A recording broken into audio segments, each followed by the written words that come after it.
या बातमीचे प्रायोजक आहे झमझम पार्क। सोलापुरात झमझम पार्क आपल्यासाठी घेऊन आले आहे अत्यंत कमी दरात ओपन प्लॉटची सुविधा, तेही महानगरपालिकेच्या हद्दीतील नई जिंदगी परिसरात। मराठा समाज आरक्षण मुद्द्यावर चांगलाच आक्रमक झालेला असून महाराष्ट्रभर एकना अनेक जिल्ह्यातून शासनाच्या विरोधात रास्ता रोको, ठिय्या आंदोलन, त्याचबरोबर प्रसार माध्यमातून आपला राग रोष व्यक्त करताना दिसून येत आहेत। त्याचबरोबर सोलापूर शहरातील मराठा वस्तीतील मराठा समाज भगिनींनी देखील शासनाच्या विरोधात पुढे आलेले असून नितेश राणे, फडणवीस आणि अजित पवार यांना बांगड्या पाठवत निषेध व्यक्त केला। मराठा आरक्षणासाठी सोलापुरातील महिला या कमालीच्या आक्रमक झालेल्या दिसून आल्या, तर आरक्षणाचा लढा देणाऱ्या मनोज जरांगे पाटील यांना विरोध करणाऱ्या नितेश राणे, देवेंद्र फडणवीस आणि अजित पवार यांच्या विरोधात रोष व्यक्त करत त्यांना बांगड्या पाठवल्या आहेत। नितेश राणे, फडणवीस आणि अजित पवार, तुम्हाला बांगड्या कमी पडल्या असतील तर साडी चोळी देखील आमच्याकडे तयार आहे, असा इशारा मराठा समाजातील महिलांनी दिलाय। मराठ्यांना आरक्षण मिळणं ही खूप आणि खूप महत्त्वाची बाब आहे आणि यामध्ये हे आरक्षण आम्हाला मिळणं हे अत्यंत गरजेचं आहे। मी मराठा आहे, माझ्यासोबत लाख मराठा आहेत, तर हे आरक्षण इतकं गरजेचं का आहे? कारण आतापर्यंत ही आमची तिसरी पिढी आहे। 67 पासून हे मराठ्यांचा आरक्षणाचा लढा हा सतत सुरू आहे, तर आता या तिसऱ्या पिढीपर्यंत हे आम्ही इतकं वेट करायचं, इतकं थांबायचं, हे आता आमच्या बुद्धीला हे पटणारं नाहीये। तर स्वराज्याची निर्मिती शिवाजी महाराजांनी केली, आता या ठिकाणी खरं नव्याने स्वराज्य निर्माण करायची वेळ येऊ नये, तेव्हा मराठ्यांना आरक्षण जर नाही दिलं तर आम्हाला कुठले नेते माहित नाहीत, कुठले मंडळी माहित नाहीत, कुठलंही राजकारण माहित नाहीये, तर मराठा समाज हा स्वराज्याची निर्मिती करण्यासाठी पुन्हा एकदा उभा राहील, हे इथं मला 3 वेळा हे सांगावं लागेल। म्हणून मराठ्यांना आरक्षण देणं, आता या ठिकाणी जे काही नेते आहेत, ते राजकारणातले नेते आहेत, नितीन राणे, त्याचबरोबर नितीश राणे, त्याच्यानंतर अजितदादा, त्याचबरोबर एकनाथ देवेंद्र फडणवीस, तर हे सगळे मराठा असून सुद्धा मराठ्यांची बाजू घ्यायला नाकारतायत। याचं विशेष किंवा याचं जे गुपित आहे हे अजून समाजाला कसं कळत नाहीये। ही गोष्ट इतकी काय म्हणतात, इतकी निर्लज्जपणे अगदी हे असे कसे बसलेत, हे आता कुठेतरी आम्हाला आता सहन होणार नाहीये। आणि मी पुन्हा सांगेन की स्वतःच राज्य जर आम्हाला निर्माण करायची वेळ आले तर हा मराठा समाज मागे पुढे पाहणार नाही, मागे पुढे पाहणार नाही, मागे पुढे पाहणार नाही। आज काय तुम्ही घोषणा दिलेली आहे तर हातात बांगड्या, बोला। मी नागरबाई ज्ञानदेव बचुटे ही बोलते, गवळी वस्ती, दमानी नगर, मरे चौक।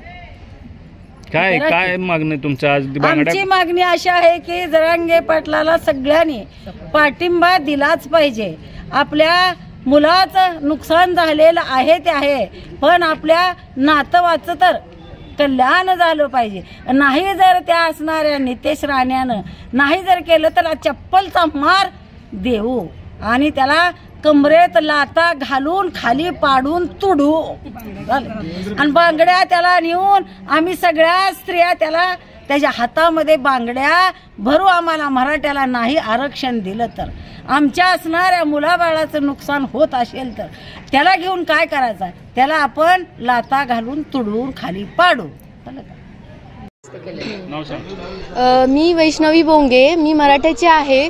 सो मी ज्या टाईमला शिक्षण घेते त्या टाईमला आम्हाला मार्कमध्ये जे कमी मार्क घेतात त्यांना आधी सीट्स मिळतात। सो आम्हाला एवढा प्रॉब्लेम येतो ना, आणि आम्हाला त्यांच्यापेक्षा जास्त मार्क घेऊन पण आम्हाला सीट्स नाही मिळत। सो याच्यासाठी आम्हाला आरक्षण पाहिजे आणि जो लढतोय त्याला पण हे थांबवतात। अजित पवार, फडणवीस हे आम्हाला आरक्षण देत नाहीत, तर अशांना आम्ही काय करायचं? आम्ही आता सगळ्यांनी स्त्रिया आम्ही एकत्र जाऊन त्यांना बांगड्या घालणार आहोत आणि आम्हाला असं जे जरांगे पाटील आहेत ते आमच्यासाठी लढतायत, पण त्यांना पण पोलिसांनी बंदिस्त केले। अशा लोकांना आम्ही काय करणार? सो आता सगळे एक मराठा आणि सगळे एकत्र मराठा आणि बायका पण महाराष्ट्रातले येऊन त्यांना बांगड्या घालून त्यांना चांगला धडा शिकवणार आहेत। फडणवीस, अजित पवार या सगळ्यांना पूर्ण आम्ही धडा शिकवणार आहेत आणि जसं शिवाजी महाराजांनी स्वराज निर्माण केलं होतं तसंच आम्ही पण आता महाराष्ट्रामध्ये आमचं स्वराज निर्माण करणार आहे। नमस्कार म्हणण्यापेक्षा मी जय शिवराय म्हणलेलं कधी चांगलं समजेल। आणि सर्वप्रथम माझी ओळख करून देते, मी हरिभक्तपरायण अरुंधती महाराज गवळी वस्ती सोलापूर येथून बोलत आहे। तर सध्या आपल्या महाराष्ट्रामध्ये जरांगे पाटील साहेबांना पाठिंबा तर सर्व मराठा देत आहेत, पण मराठा समाजाला पाठिंबा देत असताना त्यामध्ये 3 नावं जी आहेत ती सगळ्यांसमोर येत आहेत। पहिलं नाव आहे नितेश राणे, दुसरं नाव आहे दादांचं आणि तिसरं नाव आहे आपले देवेंद्र फडणवीस साहेब. तर मला सगळ्यांना असं सांगायचं की बाबांनो, जेव्हा स्वराज्य निर्माण करायचं होतं तेव्हा स्वराज्य निर्माण करत असताना छत्रपती शिवाजीराजांना मोठं करण्याच्या मागे खारीचा नाही तर सिंहाचा वाटा कोणाचा होता, तर तो राजमाता जिजाऊ आईसाहेबांचा होता.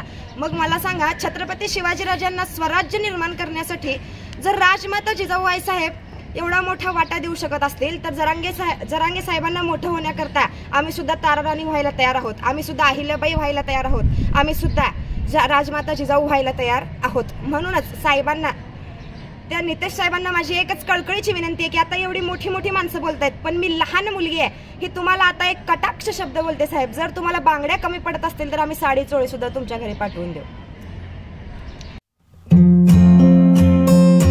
जमीन में निवेश करो, जमीनदार बनो.